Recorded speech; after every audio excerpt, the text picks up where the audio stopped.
am actually here early. I'm going to get my oil changed. I have already put some water in my van.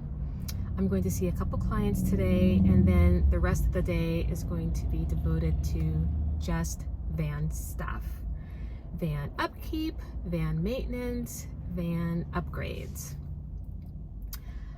I'm gonna want to also try and get this vehicle washed too, because it is dirty, but I'm not sure if that's going to happen because I have to drive to the valley to get some more ceramic tint put on my windows. Remember, I got the front windshield done, so now I'm going to do the back. I'm telling you guys, the heat in this van, the struggle is real. And it's funny because when I'm here by myself, that's when I feel it the most. And then when the clients are here, they don't feel it. They're not sweating. And I think it's because the fan is blowing the air, the cool air on them when they're laying down in the bed. And then if I'm doing eyebrows, I have a table fan that's hitting them as well. But it's hitting me too.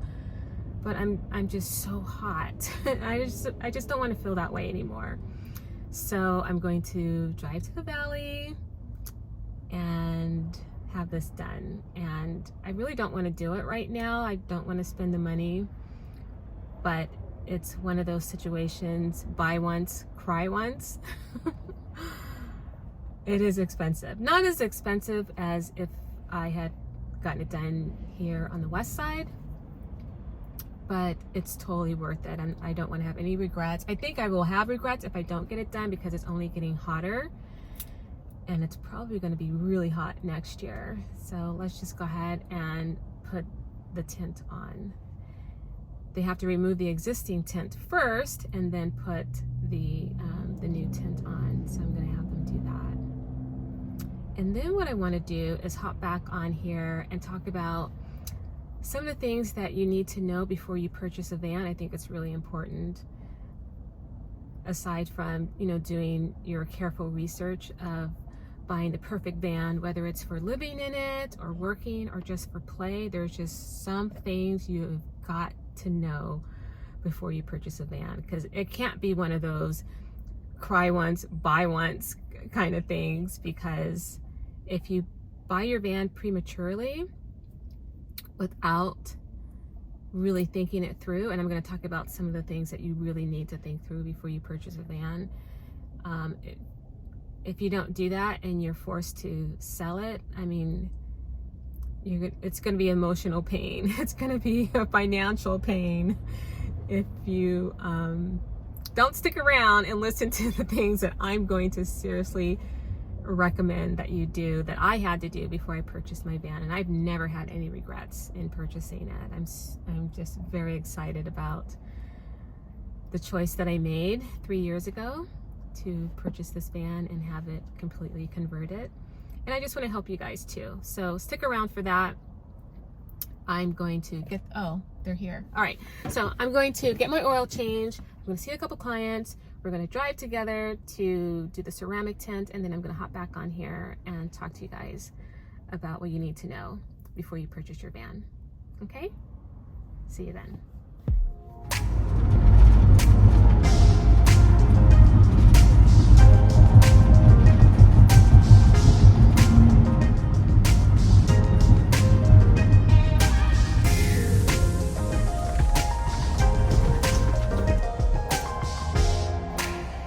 Here early, about 30 minutes early. I hope they can take me. Your call has been forwarded to an automated voice. I'm just gonna go and park. Okay, let's see what he says.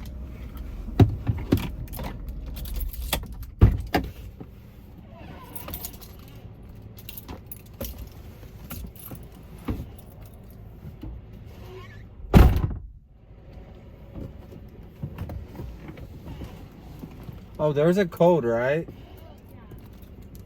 Actually, let me have it sit under the sun for like 15-20 minutes, so we just come out and then we'll work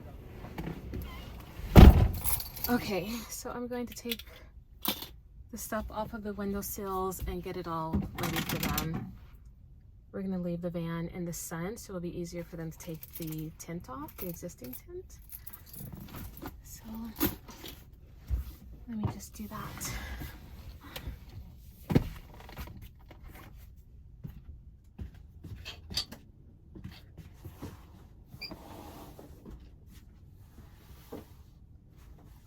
I should probably move this bed forward. That's what I'm gonna do. Move this bed forward so it will be out of their way.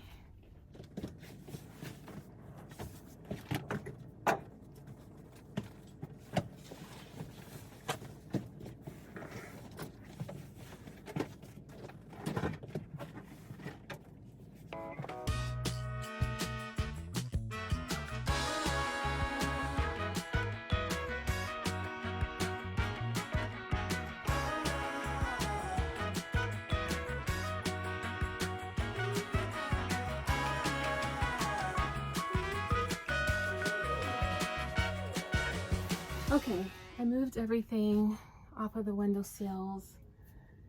I took the blinds down or the shades down and put everything in the bathroom. I don't know how much longer it needs to sit in the sun because the van's been sitting in the sun all morning and it took me an hour to get here in the sun. So I'm going to let them know everything is off of the windowsills. I think that's it. And might suggest that they start with the windows in the back and then I can push the bed back so then they'll have access to the windows in the front.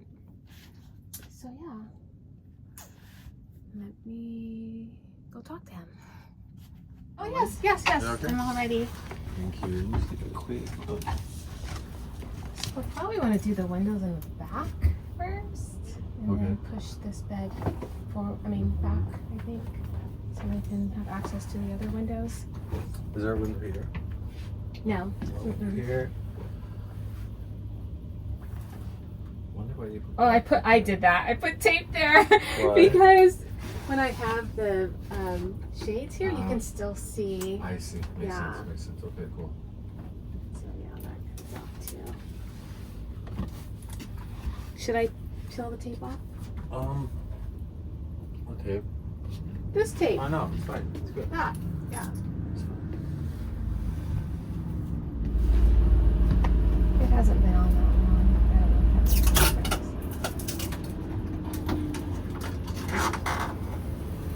Oh, that was really easy. Well, let's see. Let's see. I guess I could have done that.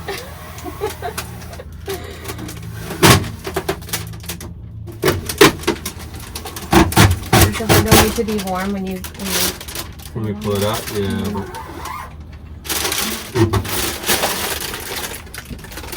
Do you want it to make it darker?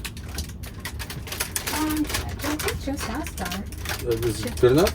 Same darkness? Do you think it should be darker? It's up to you.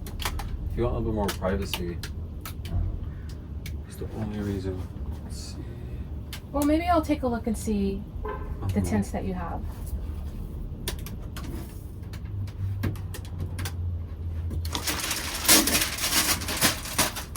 See, with these removals, you never know what you're getting until like you're actually doing it.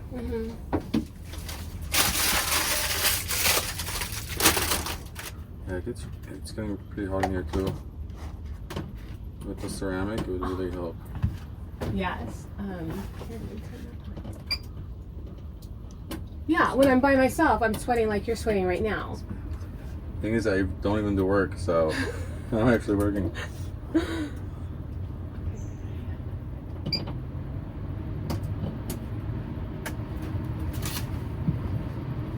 So hopefully this max air fan will bring you guys some relief while you're working in here. Yeah. Better than nothing. Yes? Tony's here. Oh, Tony. I thought you said Monique. Yes, Tony's here. I'm here. I'm coming. How are you? Good, how are you? Good. Good to see you guys again. What's wrong with your studio? Oh, nothing. Nothing? Okay, you guys. I hope he is not charging me for removal. because he told me it was going to be $100 to remove. I could have did this myself. So we'll see. Come on in. Which one? He says you're gonna remove this one too? Yeah, so he already removed this one, so that has to be removed. That one, where it's dark, Okay. and these two. Okay. Which ones was that to go? This one?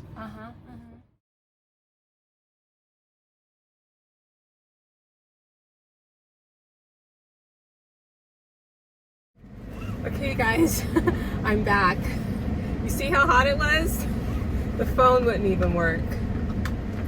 Man, it is so hot in the valley. But I'm so grateful I got this done.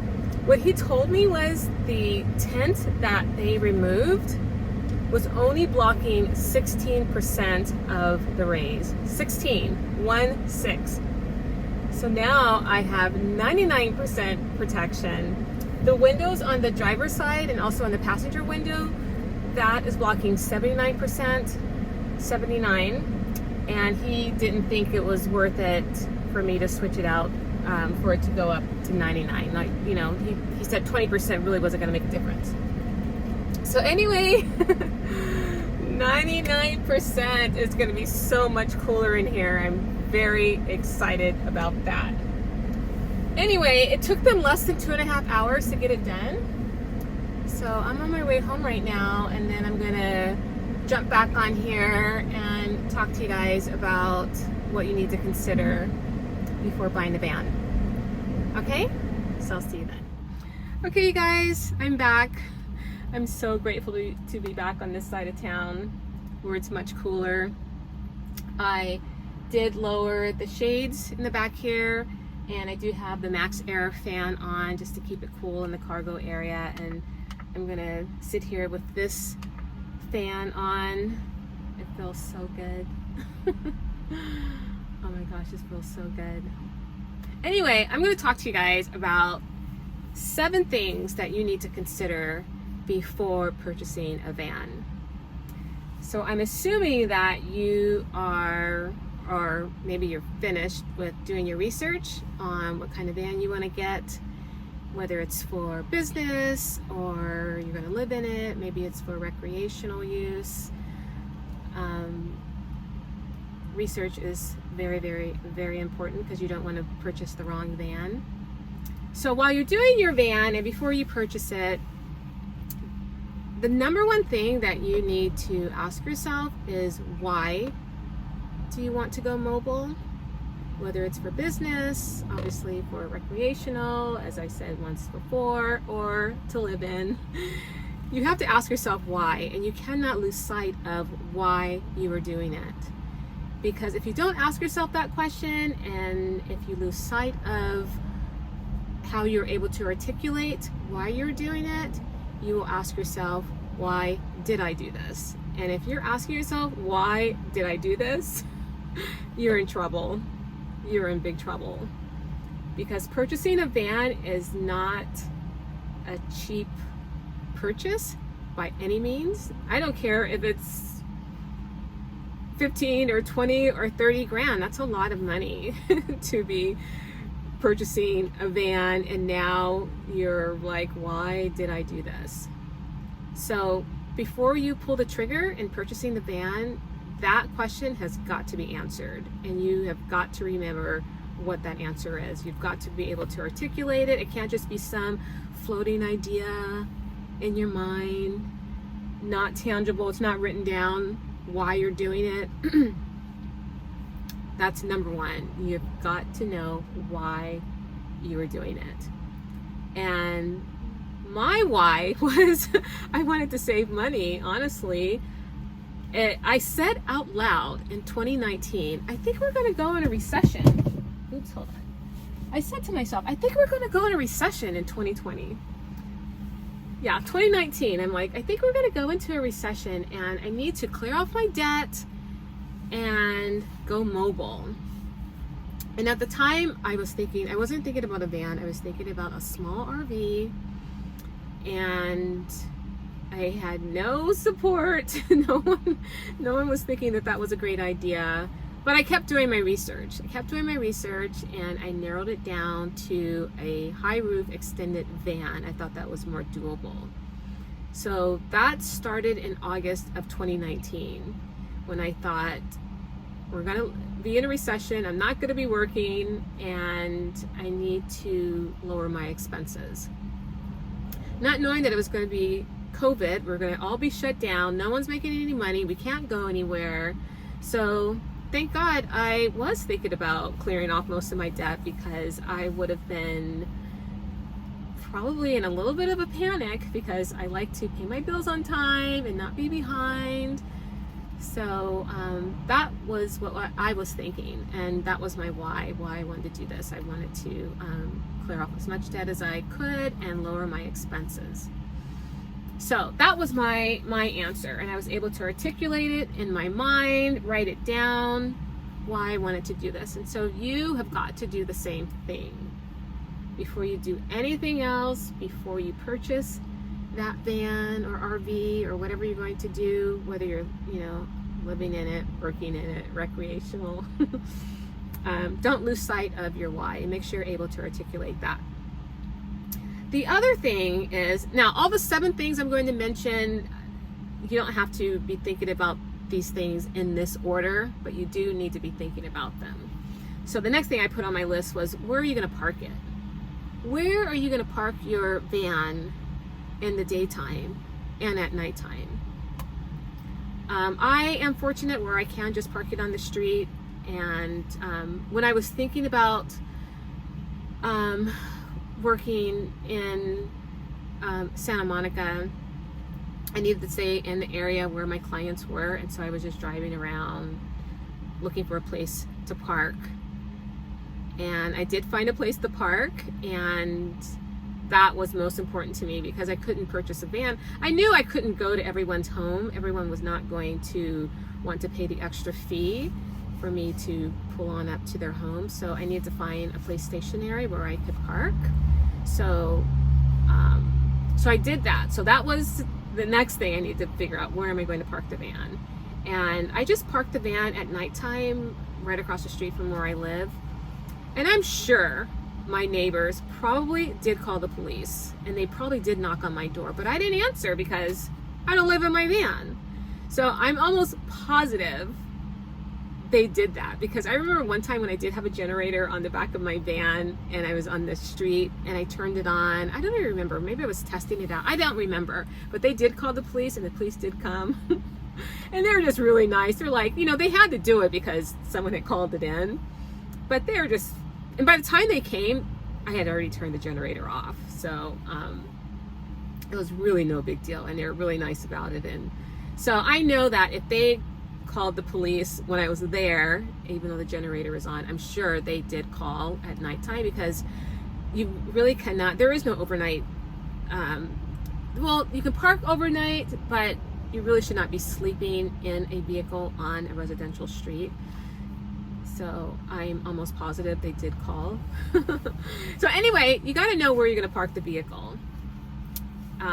Is it going to be at nighttime? Is it going to be, where you live? Is it going to be at a place where you can park a recreational vehicle, including a van?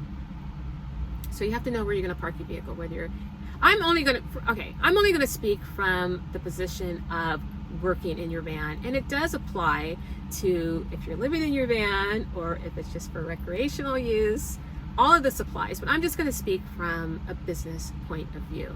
Okay, so from a business point of view, if you have clients, where are you going to park the vehicle? Yeah, you can pull up to their house, but if not, where can you park stationary and have them come to you? So that's something else you do have to consider, where you're going to park the vehicle. Where will you get water? And to be quite honest, I didn't even think about that. I thought about it, but not really. Where was I going to get water to put in my van? Because I do have a sink here.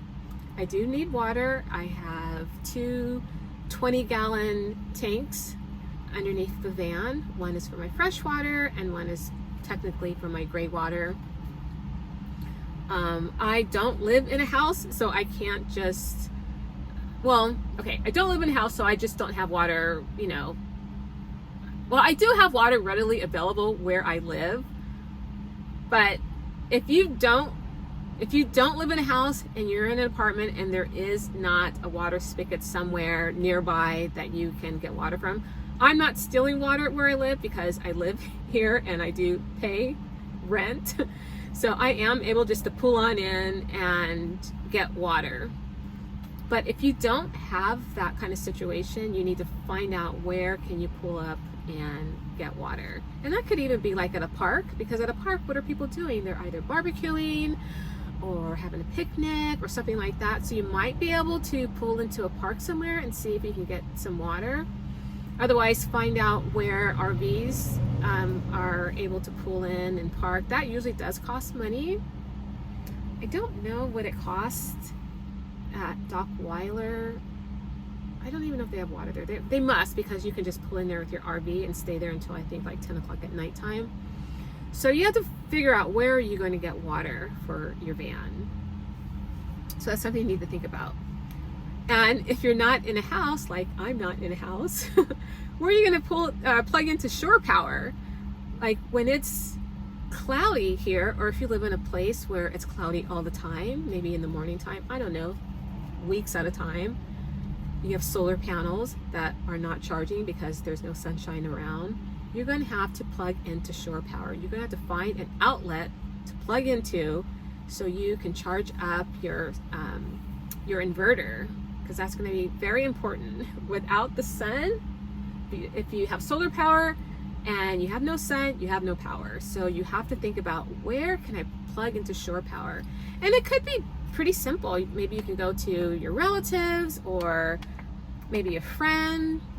What I actually did was I just drove around to the nearby stores that I will go in and purchase something and see if there is a plug on the light post there. And I only found one place that I could do that.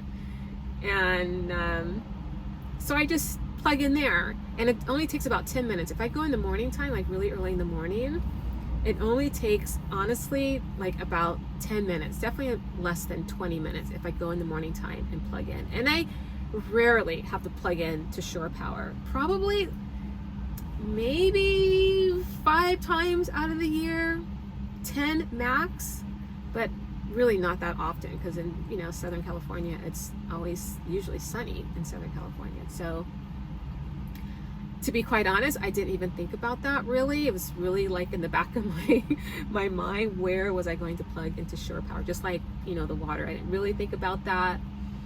But I'm telling you to kind of live vicariously through me regarding my mistakes. Figure out where you're going to get water and where you can plug in for power. And power probably is not that hard. You probably have a family friend or whatever you can plug into. So think about that, especially if you don't have any friends. You're going to have to figure out where can you plug in for shore power.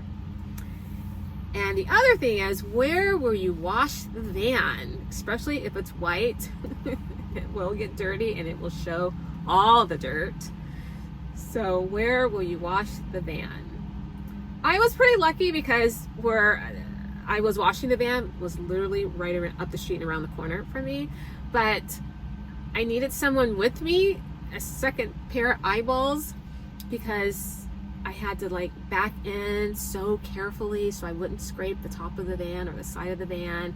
And then I was able to wash it, but the hose really was not going all the way over to the other side of the van. So I did that for a while, and then I just happened to be coming home from a different route, and I saw a place where I could just pull in, like I could just drive on in to a stall and wash my van. And I've shown that to you guys on past videos when I've washed the van. It is so easy just to pull in. The hose is long enough. They probably made it that way because the stalls are pretty tall, so they're probably know that they were trying to cater to trucks and vans and stuff like that. So it's such a joy to wash the van now that I know where I can just pull on in. I don't need anyone else with me, and I could just do it any time of the day. Just pull on in and wash the van, and it doesn't take that long. So think about where you're going to wash the vehicle. You might be thinking, well, I'll just get a step ladder and do it. This vehicle, it's so hard. It's such a, well, especially if you get the extended one and the high roof van, that's going to be a chore. That's going to be a lot of arm work. So I would suggest that you just go find a place. Let that stepladder be plan B, not plan A, where you're going to wash your van. So after you've kind of thought about all that, before you pull the trigger on purchasing the van, think about who is going to convert the van. Are you going to do it? Have you researched different companies that do van conversions? I actually found the guys that did mine, I found them on Craigslist actually in 2019 in August when I was doing the bulk of my research, and I just kept their information. I recommend that you do find someone independent like I did to convert your van. And I really lucked out because those guys are amazing. And whenever I wanted to do some upgrades or I needed something tweaked or something, they were very, very accommodating, very accommodating. So I do recommend that, and I think that the quality is much better than just flat out buying a van that's already